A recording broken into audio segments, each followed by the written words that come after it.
Bonjour tout le monde, je m'appelle Marie-Pierre Elie et je suis très heureuse d'être avec vous aujourd'hui parce que le sujet de la conférence m'interpelle et me fascine tout particulièrement. Une seule santé pour le monde vivant. L'événement, je le précise, est une initiative du groupe Une seule santé qui rassemble des experts de différentes facultés dans le cadre du projet Construire l'avenir durablement de l'Université de Montréal. Le groupe Une seule santé travaille à identifier des opportunités de collaboration et de développement de la recherche interdisciplinaire pour la mise en œuvre de l'approche Une seule santé entre les différentes facultés. La conférence va surtout se dérouler en anglais, mais vous avez accès à la traduction simultanée. Il suffit d'appuyer sur l'option Interprétation au bas de l'écran et de sélectionner soit anglais ou français. Une seule santé donc, que les soins soient prodigués par un médecin ou un vétérinaire, à un animal ou à un humain. Quand on fait des liens entre santé animale et santé humaine, c'est souvent lorsqu'il est question de maladies qui franchissent la barrière d'une espèce à l'autre. Tous les regards se tournent vers les chauves-souris quand elles sont les hôtes d'un virus qui nous fait la vie dure, vers les pangolins lorsqu'on pense momentanément que peut-être ils auraient pu être un hôte intermédiaire, mais avant 2019, plusieurs avaient jamais entendu parler de ça, un pangolin. Quand les questions de santé et de médecine, on peut dire qu'on a des petites tendances anthropocentriques. Et on a parfois tellement peur de basculer dans l'anthropomorphisme qu'on se prive d'un laboratoire grandeur nature qui se déploie sous nos yeux. Mais si on détournait notre regard vers les animaux, pas seulement lorsqu'on a peur que leurs pathogènes deviennent les nôtres, mais aussi, par exemple, pour apporter un nouvel éclairage sur notre propre biologie, les cancers qui prolifèrent en nous, les maladies cardio-respiratoires, les troubles neurologiques, les maladies mentales et même notre vie sexuelle, on pourrait mieux comprendre Homo sapiens, mais aussi mieux le soigner. Parce que les singes ont des troubles cardiaques qui ressemblent aux nôtres. Les koalas se transmettent la chlamydia. Les lémurs ont des troubles érectiles. Des wallabis ont des problèmes de dépendance aux opiacés. Les jaguars, les rhinocéros, les pingouins, les serpents, les chameaux, les chiens et même les insectes combattent des cancers. Probablement que c'était le cas aussi des dinosaures à leur époque. C'est ce qu'on apprend, entre autres, dans le formidable livre signé par notre invité d'aujourd'hui, Zubiquity, traduit en 9 langues et finaliste du prix d'excellence de l'AAAS pour les livres scientifiques. Cardiologue et biologiste de l'évolution aux universités Harvard et UCLA, please welcome Dr. Barbara Horowitz.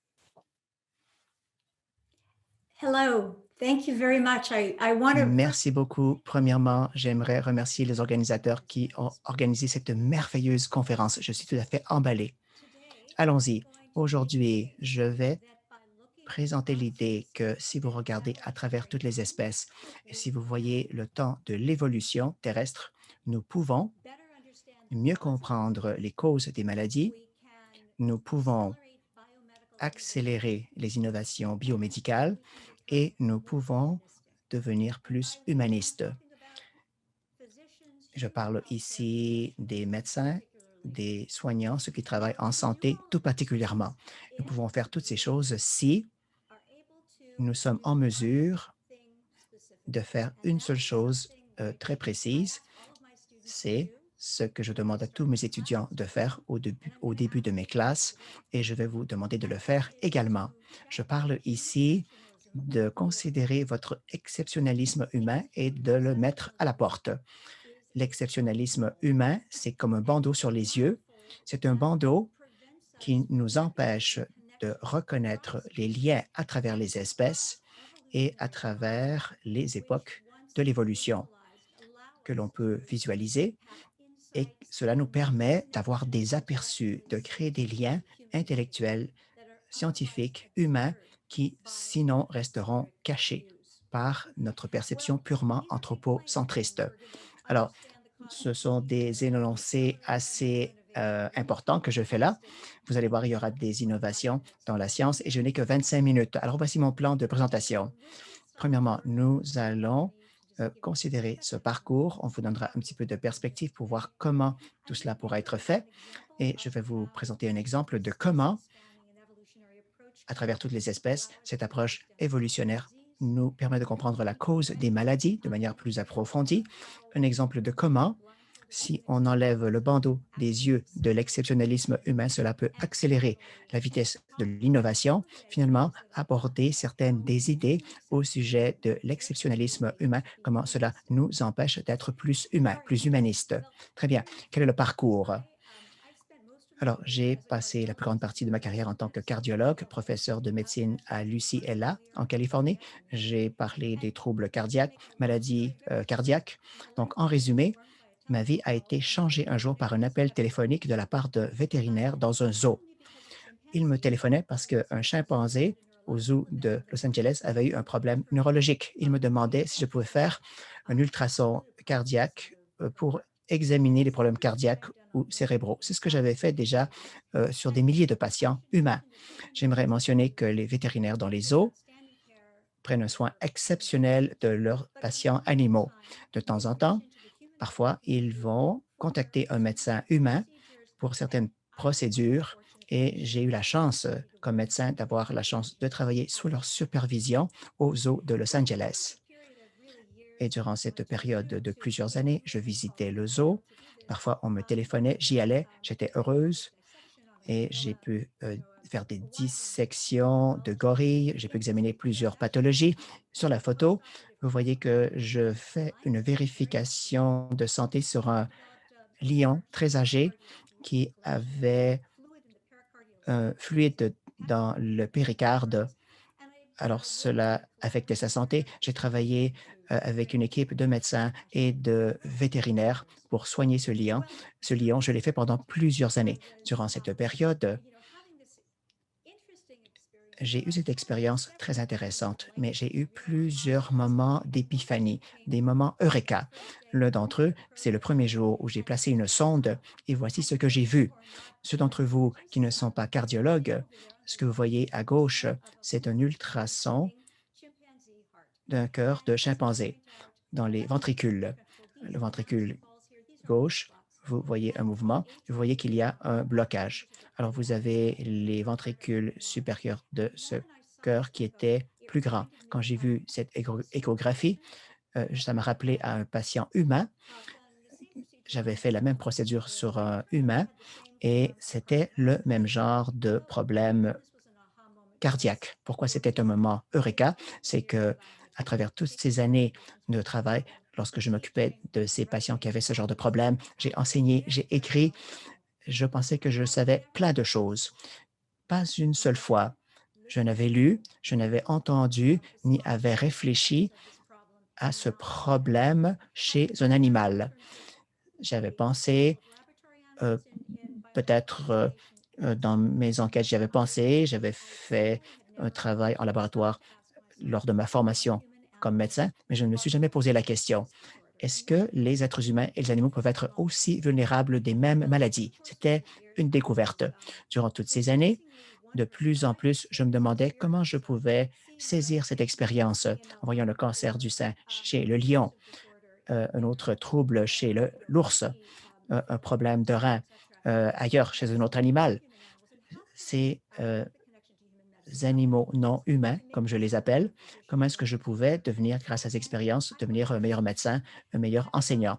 Je ne le savais pas encore, mais avec le temps, je suis devenu convaincu que la médecine humaine manquait, manquait, avait un manque très profond depuis des siècles et au-delà peut-être. Il y avait un manque en raison de ce point de vue de l'exceptionnalisme humain. Je parle ici d'une approche anthropocentriste, anthropocentrée, où il y avait un manque de conscience ou de connaissance vis-à-vis les autres espèces. J'ai eu la chance d'être présenté à Catherine Powers, qui était scientifique qui s'occupait du comportement animal.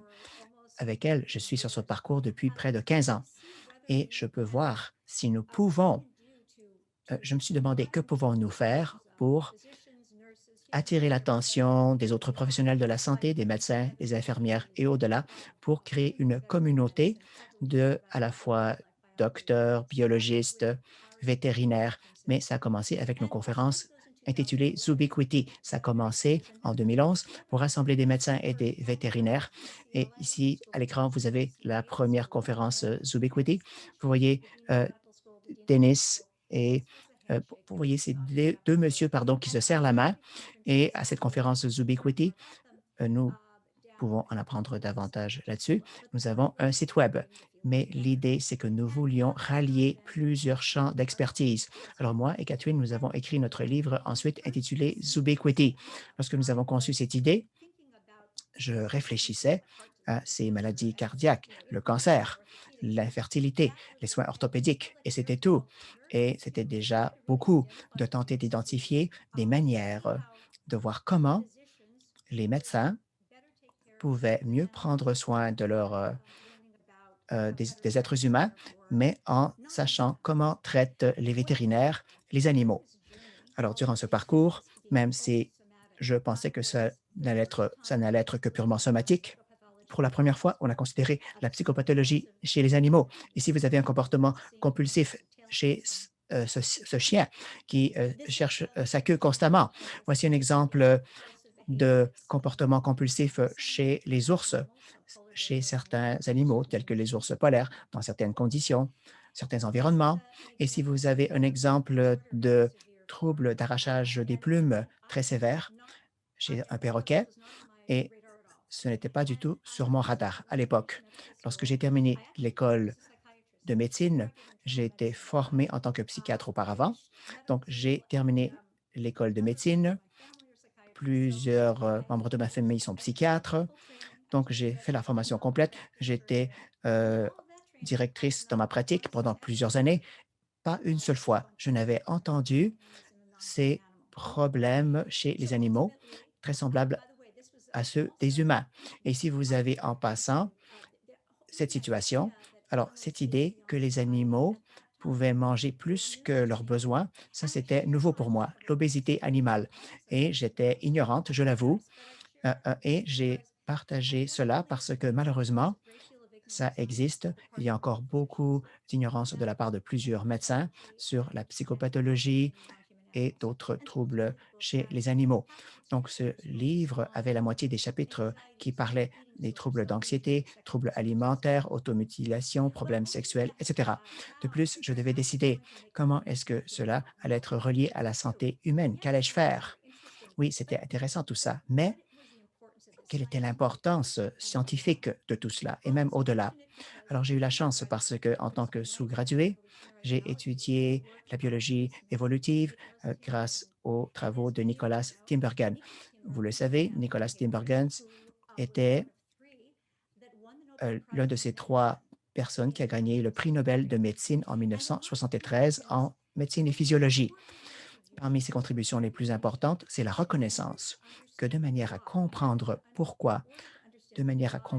pourquoi tout tout phénomène biologique, le pourquoi de tout phénomène. Ce n'était pas suffisant de présenter une explication purement mécaniste, comme on le fait chez les médecins. On dit c'était une crise cardiaque parce qu'il y a eu des plaquelettes qui se sont accumulées dans l'aorte. Oui, c'est une approche très mécaniste, mais lui, il a dit on doit aller au-delà. Ce n'est pas une explication suffisante. Ce n'est pas suffisant d'offrir une explication purement mécanique ou de développer une expérience, on va dire, il a développé ce problème parce que c'était la puberté. Ça, c'est purement descriptif. Pour répondre pourquoi, on avait besoin d'offrir une explication évolutive, d'évolution, d'adaptation.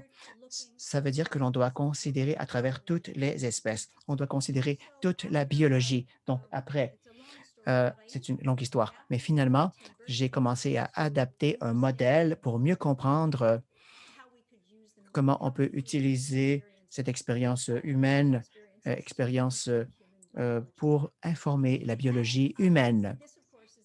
Et bien entendu, je pense que vous connaissez ceci, la phylogénie. Sort of a tree of life, essentially. These are Donc en fait, c'est models. un arbre de la vie. La plupart des scientifiques l'utilisent pour reconnaître un lien entre les histoires, les différentes causes. Donc le plus connu, c'est celui de Charles Darwin, qui a été effectué en 1837. Donc, j'ai commencé à procéder à des examens et j'ai créé en fait différents modèles et j'en suis arrivée à la phylogénie. En fait, ce que je voulais faire, c'était me remettre en question, moi et mes collègues physiciens. Je voulais en fait étudier toutes les affirmations que nous avons, préjugés au sujet du fait que les maladies sont propres à notre espèce. Donc, bien évidemment, l'athérosclérose, qui est la principale cause de décès chez l'être humain, c'était ce qui m'intéressait dès le départ. Donc, étant donné que c'est lié manifestement à la fumée, à l'obésité, la tension artérielle élevée, le style de vie lié à la vie moderne de l'être humain, je n'avais aucun concept en fait que toute la vulnérabilité et toutes les caractéristiques qui rendent l'être humain vulnérable à l'athérosclérose pouvaient exister également chez d'autres vertébrés. Alors, bien évidemment, d'autres espèces ne meurent pas nécessairement de l'athérosclérose, en tout cas pas comme l'être humain. J'ai été en mesure de me rendre compte que chaque en fait, au moins un exemple d'un animal avec une athérosclérose. Bon, je me suis aussi intéressée à d'autres cancers liés au style de vie, comme le cancer du sein, du poumon colorectal, qui est bien évidemment associé au mode de vie. Eh bien, la vulnérabilité essentielle existait en fait dans toutes les espèces. Et même ça, c'est aussi important par rapport à mon travail et à ma façon de penser. Vous savez, les maladies mentales, quelque chose à laquelle je ne peux pas nécessairement réfléchir, mais j'ai tellement eu d'hypothèses, en fait, préjugés au sujet de la maladie mentale, que finalement, eh ben, j'en suis arrivée à complètement transformer la psychopathologie. Alors, très brièvement, pourquoi les phylogénies? Eh ben, ça nous permet de comprendre l'effet de causalité. Laissez-moi vous donner un exemple. En tant que cardiologue, vous voyez énormément de gens en syncope. Vous savez, c'est ce qui arrive quand quelqu'un, en fait, reçoit du sang. Vous voyez, c'est un jeune qui reçoit du sang, il commence à avoir des vertiges et puis finalement, il a une syncope vasovagale, comme on l'appelle. Alors, je donnais le cours de physiologie aux étudiants en deuxième année à l'UCL. Et lorsque je parlais de cette maladie, je disais qu'en fait, c'était en fait un bradycardia, donc un ralentissement en fait de la fréquence cardiaque paradoxal. Pourquoi? Eh bien, écoutez, pourquoi est-ce que en fait, face à la peur, eh bien, le cœur va ralentir? Eh bien, on pense en fait à une accélération au contraire du cœur face à la peur. Mais malgré tout, eh bien, la syncope va- face à des conditions de peur ralentit en fait le cœur. Donc, ça a l'air vraiment très paradoxal. Mais uniquement si vous avez une espèce, enfin, si c'est vraiment axé sur l'être humain. Dès que j'ai commencé à m'intéresser à toutes sortes d'espèces et mettre sur pied une taxonomie, et puis que je me suis intéressée aux espèces vertébrées où il y avait des cas donc de brichardia face à la crainte, ça a commencé à transformer ma compréhension des causes des syncopes vasovagales chez l'être humain. Laissez-moi vous donner un exemple maintenant. Ça, c'est la phylogénie, en fait, de la fréquence du cœur, ou bien différentes fréquences cardiaques. Mais ici, ce sont des espèces donc, où on peut observer ce phénomène. Pas tout le temps, mais regardez en fait toutes les possibilités des grands chats. Donc, c'était vraiment très manifeste. Et quand on voit ça en phylogénie, un des liens de causalité, c'est que cette caractéristique, ce réflexe, cette réaction a une fonction. Ça, en fait, ça améliore en fait la condition. Vous savez combien est-ce que ça peut améliorer? On ne sait pas. En, en tout cas, pas pour un être humain de tomber en fait des escaliers et puis se fracturer quelque chose parce qu'il est tombé en syncope. Mais peut-être les espèces, il y a 200 000 ans, ont justement retenu cette phylogénie. On s'est adapté, en tout cas pour nos ancêtres. Plus particulièrement, il y a une possibilité, en tout cas une hypothèse, mais je suis convaincue effectivement qu'il y a une hypothèse. Il y a toutes sortes d'exemples que vous verrez trouver maintenant, des études qui ont été menées il y a des dizaines d'années. Donc, on a demandé on faisait en sorte que des lions, en fait, faisaient peur à des faons.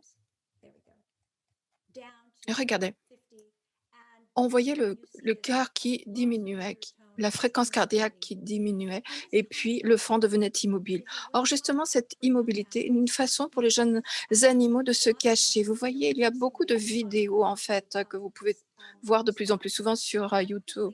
Cette réaction, très rapidement, je vais vous montrer un clip qui illustre justement la façon dont une immobilité, donc en cas de bracocardie, peut avoir un effet et peut justement sauver la vie d'un animal sauvage.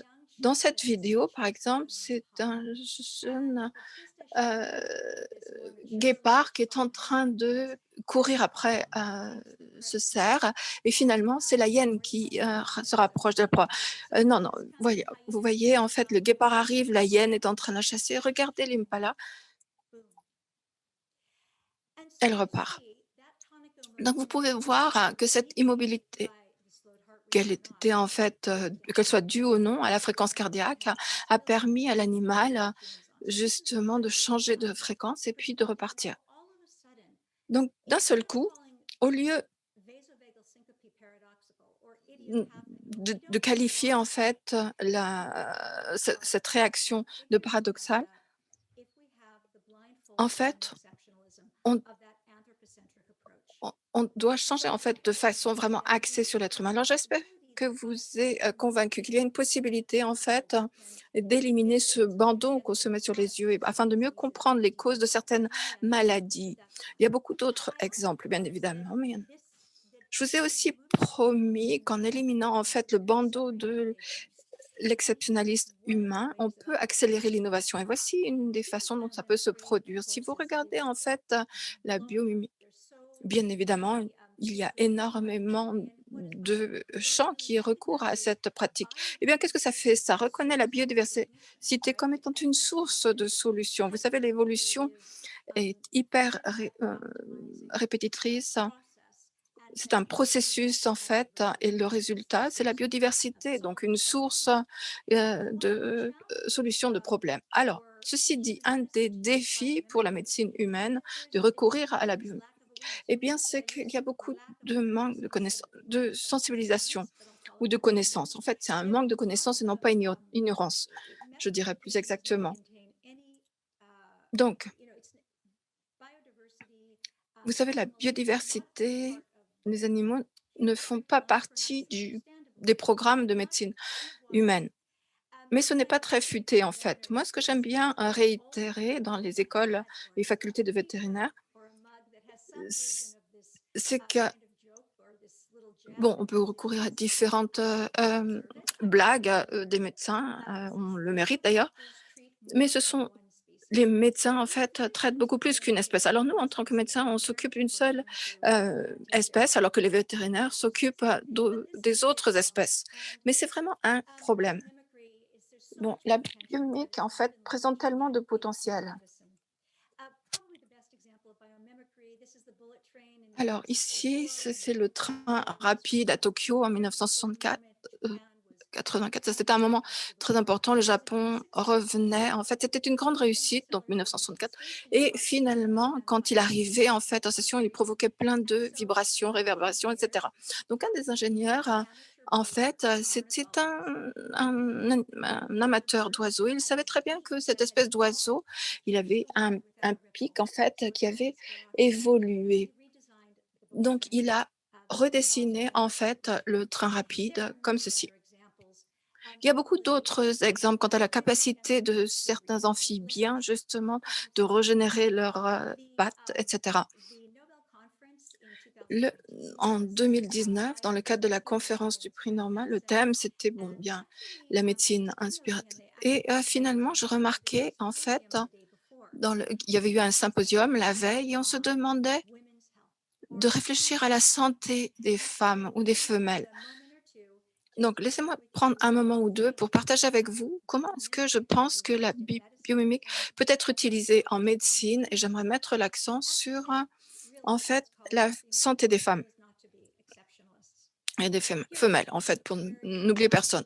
Voici 3, en fait, espèces très importantes pour, la santé, donc et des maladies. Donc l'insuffisance cardiaque est un coût de décès, la sénescence reproductive aussi, c'est un problème et bien évidemment l'hypertension gestationnelle et la prééclampsia, en fait, est cause de morbidité dans les pays occidentaux. Alors le problème d'insuffisance cardiaque congestive, c'est celui qui m'intéresse au plus haut point maintenant. Cela repose sur l'hypothèse que les girafes, en fait, s'adaptent aux espèces qui leur permettent d'avoir des un cœur épais sans problème. Donc nous, par contre, on a beaucoup d'hypertension. Quel est le problème avec, l'hypertension artérielle? Ben, ça accroît, en fait, la circulation dans les ventricules de gauche et quand le sang s'épaissit, eh bien, voyez ce qui se passe. Donc ça provoque en fait des symptômes, d'insuffisance cardiaque, donc le grossissement des pieds, l'essoufflement et l'intolérance à l'effort. Donc quand vous êtes une girafe, eh bien son, cerveau est très proche du cœur. Mais alors que la maladie s'élargit, eh bien le cerveau en fait est éloigné verticalement du cœur et donc ce ventricule de gauche doit pomper de plus en plus rapidement et en réalité, alors que la girafe grandit, eh bien, on observe une hypertrophie du développement et quand la girafe, devient plus grande, comme vous le voyez, la tension artérielle peut augmenter jusqu'à 300. Donc on a une hypertrophie verticulaire gauche. Donc mais vous avez la prédation qui menace le plus les girafes. Donc il y a une pression artérielle qui permet en fait justement d'éviter cet épaississement, comme on peut le voir chez d'autres, mammifères. Alors, nous sommes convaincus que l'adaptation propre aux espèces, donc cette pression de l'évolution a mené à une adaptation unique qui permette aux girafes de tolérer en fait la tension artérielle élevée sans développer de symptômes d'insuffisance cardiaque congestive. Alors, je présume que vous comprenez mon point ici, mais ce qui est très important, c'est que les girafes enceintes, le défi de la grossesse, justement, chez une seule femelle, peut informer la santé de la grossesse d'un autre animal et vice versa. Donc ça fait partie de l'histoire. Bon, bien évidemment, je pourrais m'étendre. Il y a beaucoup d'autres parties de ce projet auquel j'ai commencé à m'intéresser. Et ça devient en fait le plus important pour moi, donc la santé des femmes et des femelles. Mais ce que l'on doit faire, c'est modifier en fait l'éducation médicale. Donc la biodiversité contient des solutions. Ceci dit, pour les médecins, les chercheurs en médecine, ils ne peuvent pas y avoir accès ou penser de cette façon, tant et aussi longtemps que on aura on se concentrera uniquement sur la médecine humaine. Ça ne fonctionnera pas. Finalement, j'affirme qu'en éliminant justement ce bandeau de l'exceptionnalisme humain, en pensant à toutes les espèces, en réfléchissant de manière évolutionniste, on pourrait être beaucoup plus humanistique. Major ways we can do this, and it doesn't cost anything. It Or, ça doesn't ne coûte require rien, on n'a pas besoin de technologies nouvelles pour tout ça. Nous pouvons penser comment la connaissance des maladies mentales, d'obésité et d'autres troubles très stigmatisants pour les êtres humains, comment la connaissance chez une certaine espèce, ça peut réduire la stigmatisation. La santé mentale, parlons-en pendant quelques instants. Plus de 50% des Américains qui ont des maladies mentales qui peuvent être traitées ne sont pas traités. Le NIH mentionne la stigmatisation comme barrière pour les soins. La stigmatisation peut prendre plusieurs formes, donc c'est un problème important. Dans mes classes avec les étudiants, alors lorsque j'enseigne, je me concentre beaucoup sur la psychopathologie, également les maladies physiques à travers les diverses espèces, mais j'ai des étudiants qui doivent regarder des vidéos d'animaux souffrant de problèmes mentaux. Ici, vous avez l'un de ces troubles chez un chien. Alors, on examine les attitudes vis-à-vis les animaux et ensuite, je montre un être humain qui aura le même trouble et ensuite, on fait l'inventaire des réponses. Et ce qui se passe à chaque fois, c'est que la réponse vis-à-vis l'obésité, vous avez un chien obèse ici versus un être humain obèse, leur réponse sera différente. La réaction sera différente. Si vous avez un perroquet qui s'enlève ses plumes, donc le trouble, on appelle ça trichotillomie chez les êtres humains, ceux qui s'arrachent les cheveux, ce que l'on voit, c'est que les étudiants commencent à reconnaître cette discrimination, cette stigmatisation chez les êtres humains. J'ai commencé à reconnaître que ces troubles sont basés sur la neurobiologie. On parle de ancienne neurobiologie qui a évolué de manière commune chez nos ancêtres animaux et cela pourra aider à faire face à des théories imprécises de cause chez les êtres humains qui amènent à la stigmatisation, amènent à s'auto-blâmer, ce qui empêche les soins chez les êtres humains. Je pense qu'ici, nous avons l'occasion de changer les choses. Parfois, je parle devant les vétérinaires. Je dois dire que chaque fois qu'ils s'occupent d'un chien ou d'un chat ou d'un oiseau, le client les examine.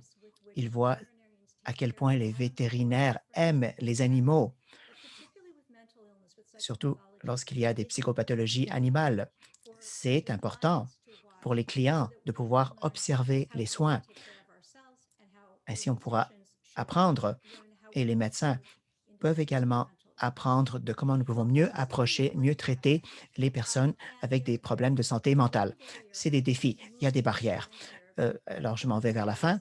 L'une des barrières qui est importante et qui est pertinente pour être plus compassionné, pour réduire la stigmatisation, lorsque nous parlons de ces soins vis-à-vis la psychopathologie, c'est le problème de l'anthropomorphisme.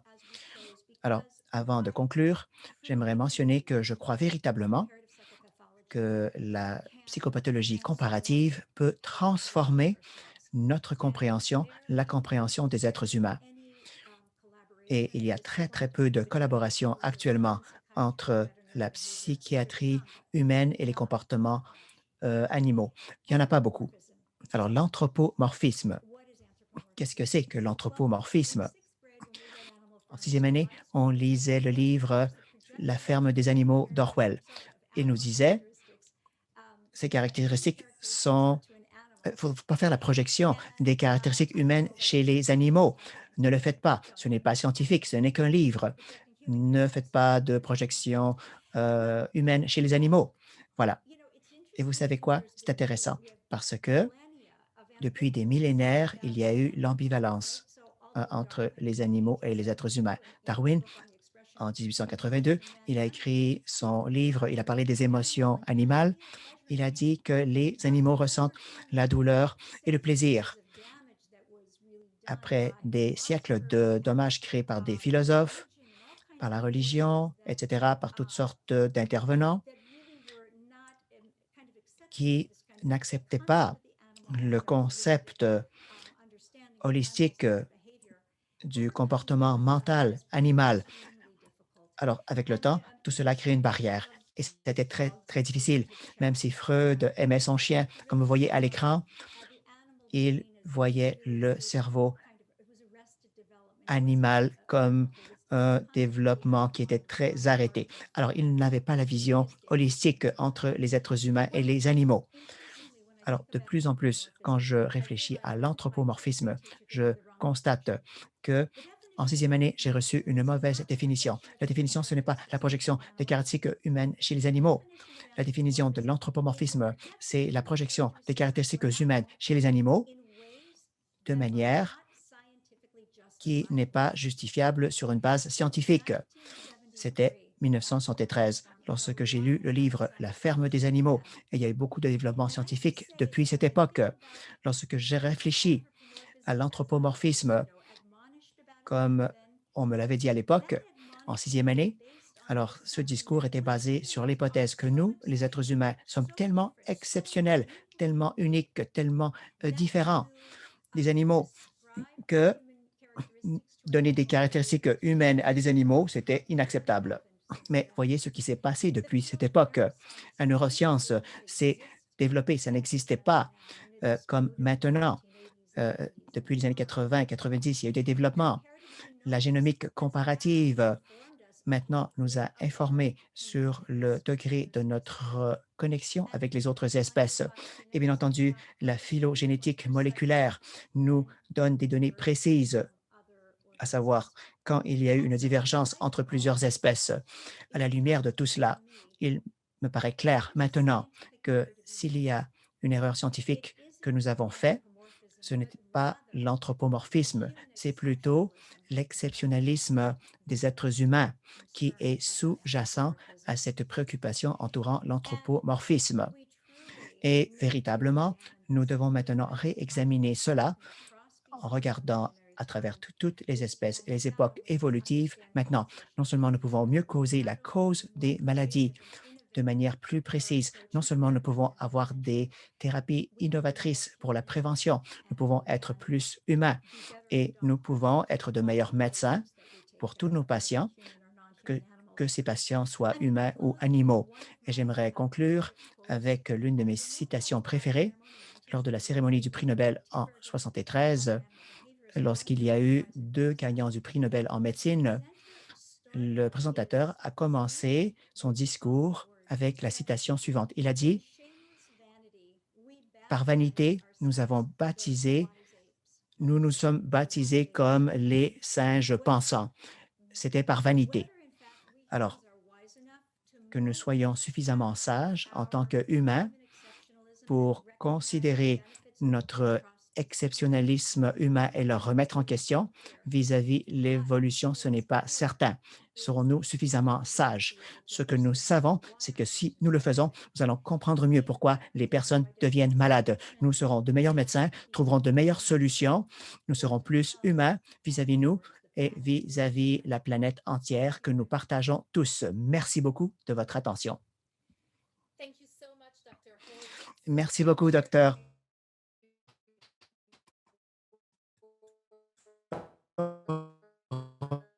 Vite, je pense que les applaudissements très nourris. Au public pour vous faire savoir que vous pouvez dès maintenant poser vos questions avec le petit onglet questions et réponses au bas de votre écran. On va prendre le temps d'y répondre en fin de conférence. Évidemment, si vos questions sont très nombreuses et on souhaite qu'elles le soient, on va devoir en sélectionner quelques-unes. Je retourne à l'anglais maintenant. Our next guest, Manon Desmarchelies. Notre prochain invité, Manon Desmarchelies, est professeure adjointe à l'Université de sciences vétérinaires à l'Université de Montréal. You're a zoo, bonjour. You're a zoo and wild animal medicine specialist. Vous êtes spécialiste de médecine vétérinaire dans un zoo, vous êtes spécialiste du comportement animal. J'aimerais savoir si vous voyez ces liens entre la santé animale, la santé humaine dans votre travail quotidien. Y a-t-il ces liens? Je vous invite à poser une question au pluriel, si vous voulez, pour le docteur Horowitz. Merci. Oui, tout à fait. Nous voyons véritablement ces connexions, ces liens, et je pense que, premièrement, j'aimerais remercier notre invitée Barbara suite à cette conférence très inspirante et j'aurais des millions de questions, mais je dois me limiter à une seule. Alors, ce qui m'a frappé, surtout lorsque je vous ai entendu parler, c'est à quel point, en tant que vétérinaire, je n'avais aucune idée que je pouvais connaître des choses qui pourraient être utiles pour les médecins. Alors, j'ai été vétérinaire depuis des années. J'ai utilisé des connaissances de la médecine humaine. Lorsque nous traitons les primates, nous utilisons des données de la médecine humaine. C'est la même chose pour la biologie évolutionnaires, que ce soit des perroquets ou des girafes. Nous utilisons ces données de la biologie, mais je ne pensais pas que ce serait utile pour la médecine humaine. Alors moi, j'ai parlé de la conservation des pangolins pendant des années. Je n'avais jamais pensé que ces connaissances sur les pangolins seraient utiles en temps de pandémie. Donc, en tant que spécialiste des animaux, de santé mentale des animaux, je vois souvent maintenant des chiens agressifs. Lorsque je traite ces chiens agressifs, je me dis, je fais quelque chose d'utile pour la santé publique parce qu'on aide indirectement les humains. Ainsi, on empêche les morsures de chiens. Mais quand je creuse davantage, je vois les fonctions biologiques qui peuvent expliquer les comportements agressifs chez plusieurs espèces. Je vois que la définition que l'on utilise en psychiatrie pour l'agression, cela définit deux types d'agression qui sont très semblables à ce que l'on voit naturellement chez les prédateurs comme les chats ou les loups, parce que on va chasser, on va tuer sans émotion de manière très froide. Ces animaux peuvent également attaquer, être agressifs s'ils ont peur. C'est ce que nous observons également chez des humains. Chez les chiens, chez les animaux, nous avons euh, sélectionné s'il y a une absence d'agression prédatrice. Ce n'est pas normal qu'un chien démontre cela. Après des centaines d'années de sélection, cela était possible, mais c'est encore dans le gène des canins, n'est-ce pas? Ça n'a pas été pleinement exprimé peut-être. Alors, je me demande parce que les chiens, lorsqu'il y a des agressions prédatrices, on ne peut pas le traiter, on ne peut pas le prévenir. Mais je comprends que c'est très semblable chez les êtres humains. Les êtres humains qui peuvent tuer froidement un autre être humain, il n'y a pas de traitement connu pour prévenir cela, à part si on les jette en prison. Alors, j'ai commencé à me poser des questions lors de votre présentation. Peut-être que nous pourrions utiliser certaines connaissances connues chez les êtres humains si on pouvait traiter ces animaux, si on comprenait pourquoi ils expriment ces comportements anciens qui étaient fonctionnels par le passé, qui ne sont plus considérés normaux. On pourra mieux comprendre pourquoi ils agissent ainsi. Est-ce que cela pourrait également aider à réduire la violence humaine? En tant que vétérinaire, on travaille avec les médecins. À l'Université de Montréal, nous avons un chercheur très connu. Nous avons le groupe Brezox basé à la faculté de médecine vétérinaire qui se concentre sur l'épidémiologie, santé publique, la rage, etc., etc. Et donc, nous travaillons avec une équipe multidisciplinaire en santé animale, les relations avec les êtres humains pour réduire le stress. Alors, si les chiens mordent dans les communautés nordiques, par exemple, on fait toutes sortes d'études. Également, les vétérinaires font de la recherche sur les chiens pour déterminer le cancer, détecter les maladies. Ici, au Québec, je ne sais pas si vous le savez, Barbara, les vétérinaires peuvent injecter les gens avec le vaccin de la COVID. Nous faisons partie de l'équipe de soignants. Alors, nous travaillons déjà ensemble, mais je pense qu'on pourrait mieux faire. Ma question est la suivante. Que suggérez-vous? Euh, que pouvons-nous faire pour mieux connecter la recherche, les chercheurs, les médecins et les vétérinaires? Comment nous connecter davantage avec les praticiens? Comment mener cette recherche? Comment pouvons-nous faire tout cela? Merci beaucoup. Tout cela est très fascinant. Alors, j'aimerais revenir à votre exemple chez les chiens. Alors, il peut y avoir certains liens. Bien entendu, vous savez que le défi actuellement, alors on parle de plusieurs espèces, le fait qu'il y a toutes ces supervisions, toutes ces intersections plutôt, toutes ces intersections. Ça ne veut pas dire qu'il n'y a pas de caractéristiques humaines. Ce qui est très intéressant par rapport à l'agression, à la psychopathologie en général. Il y a quelques années, j'ai vu un article dans un magazine vétérinaire qui a examiné les incidents de psychopathologie chez les chiens qui avaient été élevés dans les euh, usines à chiens. Alors, il y avait les animaleries versus un environnement plus positif. Alors, ils s'examinaient chez les chiens adolescents l'agression, l'anxiété de séparation. J'ai vu cela. Je suis allé lire la littérature humaine et nous avons ces expériences négatives chez les enfants. On appelle ça les expériences ACEs. Alors, ces expériences peuvent indiquer un certain développement de maladies mentales. Alors, vous voyez, il y a ces vulnérabilités de développement qui sont communes. C'est une connexion. Vous avez plusieurs niveaux de sensitivité et ce n'est pas très surprenant. Alors, vous avez John Veal, le père de la théorie de l'attachement. Il est très, très fameux. Il a travaillé avec Cameron Lawrence sur les empreintes. Get help from Lorenz to develop a scientific basis for what became attachment theory. So these things are connected and evolution is part of it. But that was just my thought. Tout cela est relié. C'était simplement ma réflexion sur tout cela. Il y a des liens. Mais quand nous parlons de rassembler les gens, ma frustration, ça a été la création de ces conférences Zubiquity. C'est difficile de le faire. Je le fais parce que je suis passionné, mais cela a été très, très utile. Il y a des vétérinaires qui nous contactent. Ça, c'est bien pour les cliniciens, mais il y en a un ou deux qui sont des chercheurs. Je pense que les vétérinaires devraient être les leaders en ce sens et nous devons trouver une application super pour montrer à la communauté de santé humaine à quel point c'est important. You know, the world's attention has focused on the connection between human and animal health. Donc, bien évidemment, le coronavirus, bien évidemment, ça va beaucoup plus loin que les zoonoses. C'est aussi toutes les maladies cardiaques, cancers, etc. Merci. Merci à toutes les deux. Maintenant, ajoutons un petit peu de philosophie à la discussion, si je peux me permettre. Et aux dimensions. Donc, notre prochain intervenant, Frédéric Bouchard, est un philosophe, mais c'est aussi le responsable en fait des sciences. Professeur Bouchard, alors illuminez-nous avec vos questions, Dr. Horwitz.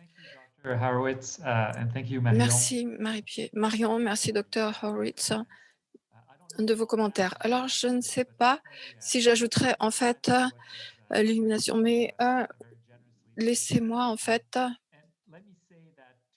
vous dire que, vous savez, aux yeux d'un philosophe, votre présentation illustrait fort bien la complexité des explications. Quel type d'explications pouvons-nous fournir? Et je crois que ça a illustré aussi fort bien. Si par exemple vous prenez un organe, vous pouvez vous demander ce qu'il fait, mais en médecine, pour toutes sortes de raisons, la question qu'on se pose, c'est à quoi doit-il servir?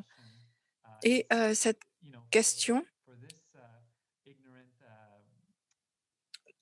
désolé de cette question en fait peut-être ignorante, mais j'ai été en fait particulièrement frappée par la façon dont on considérait la médecine évolutionniste par le passé. Si vous pensez à l'objectif, en fait, bien évidemment, les explications évolutionnistes doivent être fournies quand on se pose des questions. Donc, je crois que c'est une perspective particulièrement utile et je suis très heureux que vous l'ayez partagée avec nous et que vous ayez parlé aussi de Tim Bergen et beaucoup d'autres scientifiques se sont intéressés justement à cette question. Mais bon, je veux ne pas viser mes collègues vétérinaires ou de la faculté de vétérinaire, mais je suis surpris qu'on n'ait pas adopté cette approche depuis Darwin. Laissez-moi, en fait, pousser encore plus, aller un peu plus loin dans les idées que vous avez proposées. Je crois que vous avez fort bien montré que c'est une erreur de penser à l'être humain comme étant isolé historiquement. Si vous regardez toute l'histoire de l'évolution, il est très bizarre en fait que l'Homo sapiens soit complètement différent des autres espèces. Et donc, en essayant de comprendre le fonctionnement, ça serait pas possible en fait sans s'intéresser aux espèces qui nous ont précédés. Alors, je crois que c'était très bien. Et moi, ce que j'utilise en cours, je pense qu'il y a une bonne continuité entre les différentes espèces que vous retirez à partir de l'être humain. Et quand on retourne en arrière, on remonte l'évolution. Donc, l'être humain, n'est pas historiquement, du point de vue de l'évolution, historiquement isolé. Nous sommes des animaux, en fin de compte. Donc, ça ne devrait pas être surprenant que l'histoire de l'évolution soit pertinente justement dans le domaine de la médecine. Alors, vous, dans votre discours, vous avez évoqué donc les pendolins, et je crois que Marion s'est intéressée à ces travaux aussi, et puis certains de ses collègues de la faculté de médecine vétérinaire s'y sont intéressés à ça. Donc, on n'est pas isolé. Si on ne prend pas en compte, on ne tient pas compte de l'histoire évolutionnelle. Si on regarde juste T1, l'interaction en fait complexe entre les différentes espèces sont très pertinentes pour pouvoir comprendre le fonctionnement des êtres aujourd'hui.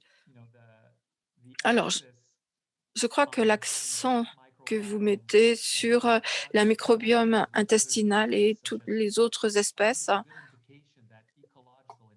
montre en fait les interactions écologiques, donc les interactions contemporaines entre les organismes des différentes espèces ont des effets très importants sur la santé de l'être humain et la santé en fait de tout être et organe. Alors, j'irai même encore plus loin.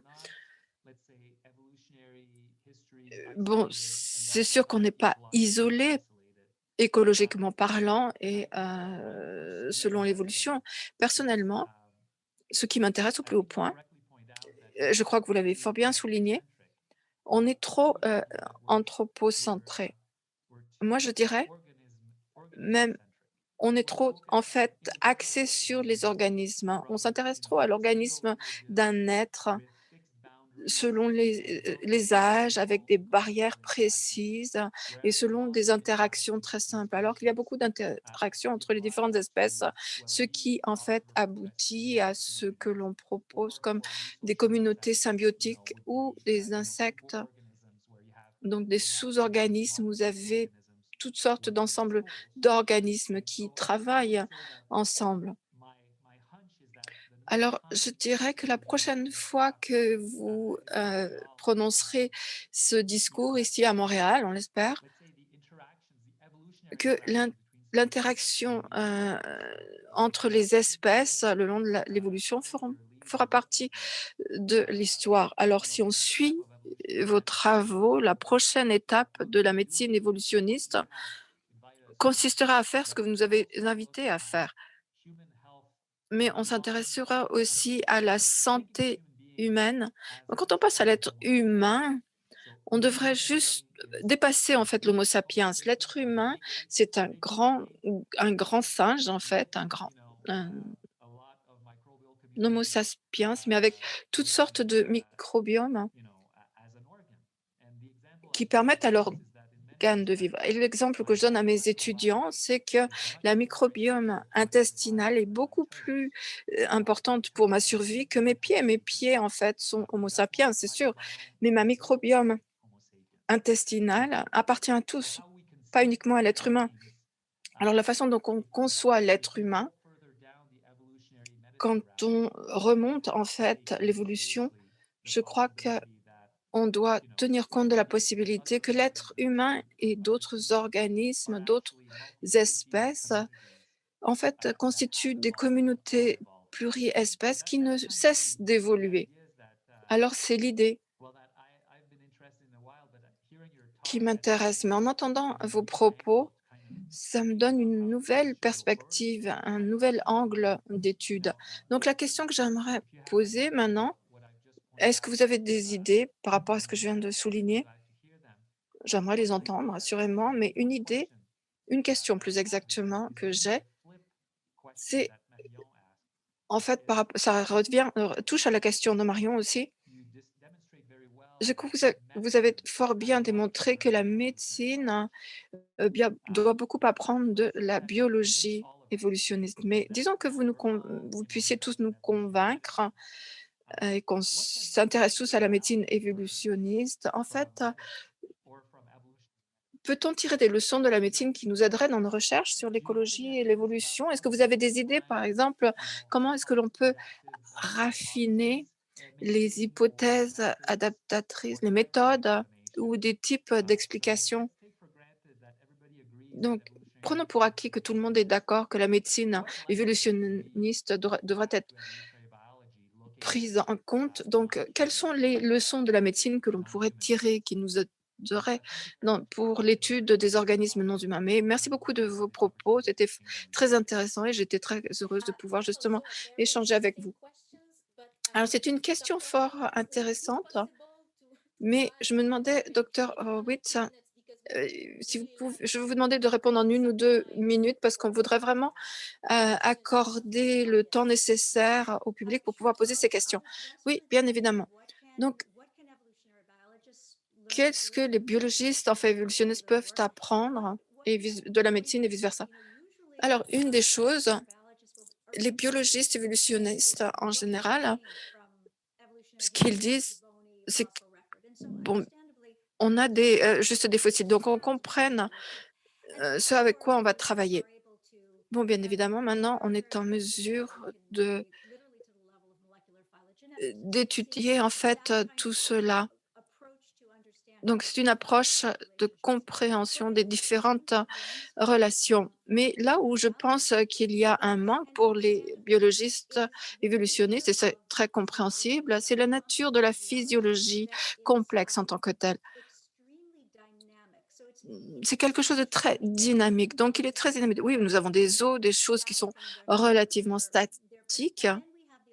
Mais ensuite, on a le système nerveux, par exemple. C'est l'internet de l'être humain, je dirais.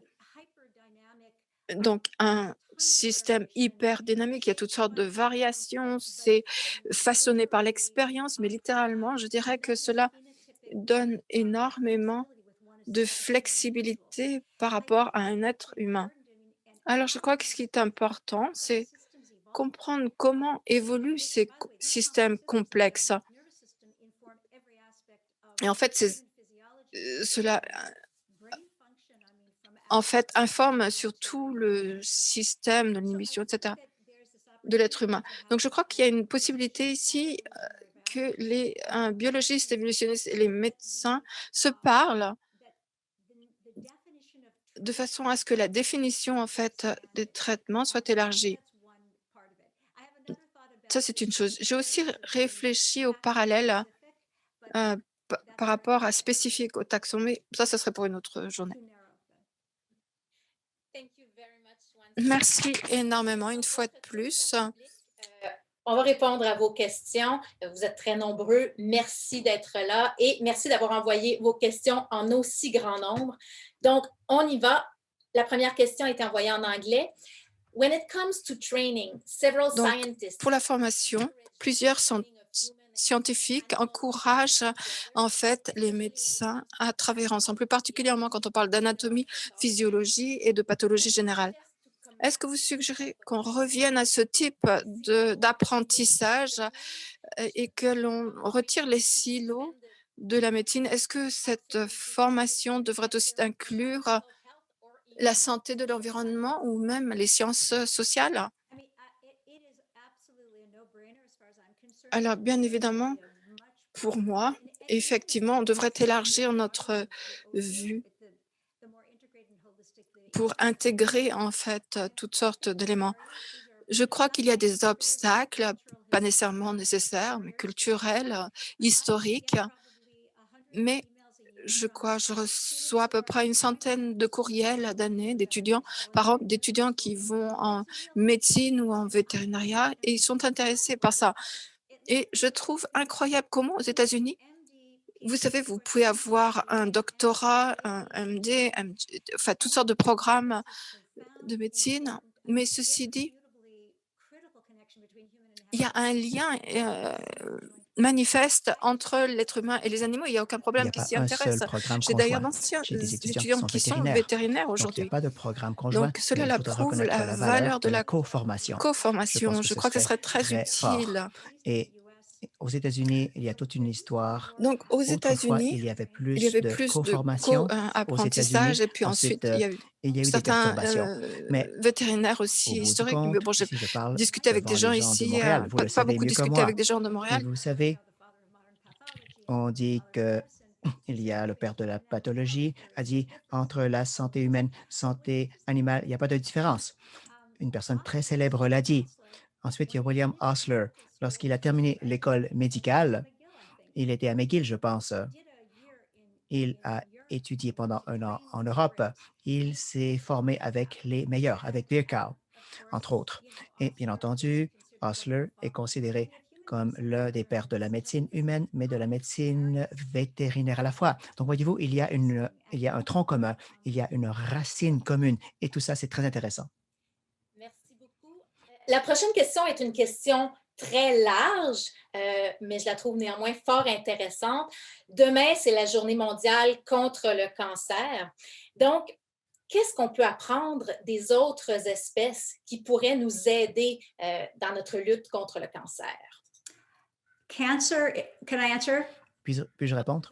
Yeah, so I Donc, think le cancer, ah oui, je pense que demain, c'est la journée contre le cancer. Voilà, c'est ça. Alors, que pouvons-nous apprendre? Alors, pour moi, le cancer, c'est le domaine. Il y a également le cœur, mais il y a un très bel exemple de comment l'innovation peut être déclenchée par ces collaborations. En 2003, l'Institut national du cancer sous le NIH aux États-Unis a démarré un programme d'oncologie. L'objectif, c'était de reconnaître en partie que les chiens, on a reconnu que les chiens sont euh, vulnérables à tous les types de cancers humains, que ce soit un mélanome, un sarcome, etc. Donc, ils ont créé ce groupe des essais cliniques avec les patients qui étaient des chiens. Alors, ils ont considéré les cancers qui affectaient à la fois les êtres humains et les chiens. Alors, le bénéfice de ce premier projet et de plusieurs projets et programmes subséquents, c'est que l'on a reconnu l'historique de plusieurs de ces cancers qui sont pratiquement identiques chez les deux espèces. Ce que l'on apprend dans une espèce peut être appliqué dans une autre espèce. Je pense que c'est important pour les médecins. Lorsque je parle devant les étudiants de médecine ou les médecins, je leur rappelle, nous avons la responsabilité. Alors, depuis 200 ans que nous sommes sur ce parcours, nous avons vu quel est l'impact catastrophique que nous avons eu sur les autres espèces, nous, en tant qu'espèce humaine. Alors, du point de vue moral, on ne devrait pas être aussi anthropocentriste.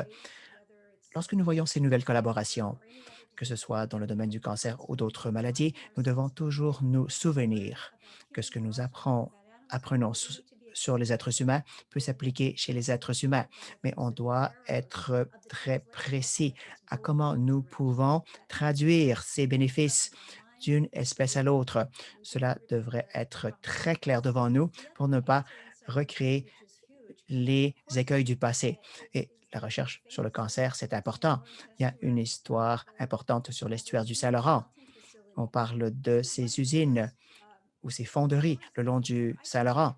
Moi, je n'avais jamais entendu parler de ces histoires lorsque j'écrivais le livre Zubiquity. Ça m'a frappé. Et je pense qu'il y a sûrement des experts à cette conférence sur ces sujets. Mais il y a ces bélugas qui mouraient du cancer. On parle de adénocarcinome du sein, des reins, etc. Alors, ces cancers chez ces animaux, et bien entendu, souvent, c'est relié à une catastrophe environnementale qui peut affecter les êtres humains également. Lorsque nous avons considéré tous ces facteurs, destruction de l'habitat, la déforestation, la dégradation écologique, cela est en train d'effacer la frontière entre l'environnement humain et l'environnement animal. Sachant le taux d'émergence du cancer chez plusieurs espèces en raison de la dégradation environnementale, cela signifie qu'il y a un lien de plus important également chez les êtres humains. On est en pandémie. Parfois, nous, Homo sapiens, on trouve le temps long, on s'ennuie. Est-ce que les animaux sauvages s'ennuient parfois et trouvent le temps long? I think you're talking about wild Je animals. pense que vous parlez des animaux sauvages. Euh, je- alors, est-ce que les animaux sauvages peuvent s'ennuyer eux aussi, comme les êtres humains? Je ne suis pas une experte des animaux sauvages, donc je ne le saurais pas. Ce que je peux vous dire, c'est que pendant plusieurs années, j'ai entendu parler du fait que certaines choses n'arrivent pas chez les animaux sauvages. Certaines choses n'arrivent pas chez les animaux sauvages. Je me demandais, qu'est-ce qui se passe? Est-ce que c'est vrai? Quelque chose me dérangeait. J'ai découvert c'est quoi. Quand on fait ce genre d'énoncé, imaginez, il y avait un article qui parlait de 8,7 millions d'espèces sur la Terre. Et que savons-nous sur les êtres humains? Nous en savons beaucoup sur certains animaux. Il y a des espèces que l'on rencontre sur une base quotidienne. On va les étudier. Il y a des gens qui vont publier sur ces espèces dans la littérature révisée par les pairs. Si vous pensez au nombre d'animaux et d'individus, non pas seulement le nombre d'espèces, mais le nombre euh, d'individus. Donc, il y aura des chiffres astronomiques du nombre d'animaux individuels. Et quand vous pensez, comment avons-nous cette arrogance de dire que tout peut se produire ou ne peut pas se produire chez les êtres animaux? C'est un moment où nous devons devenir humbles. Je pense que cela crée un émerveillement, cela crée un excitement sur ce que nous ne connaissons pas. Je dirais que c'est aussi inconnu que l'espace, pratiquement. Ça veut dire qu'on a beaucoup de choses à apprendre. On a beaucoup de choses à explorer. C'est certain, mais on doit maintenant se quitter. On a même débordé un petit peu. Merci d'avoir été là en si grand nombre. Merci à nos invités, Frédéric Bouchard, Marion Desmarcheliers, et un merci tout spécial à la docteure Barbara Horowitz. Merci d'avoir partagé aussi généreusement votre zubiquité. Je ne sais pas comment le dire en français. Merci.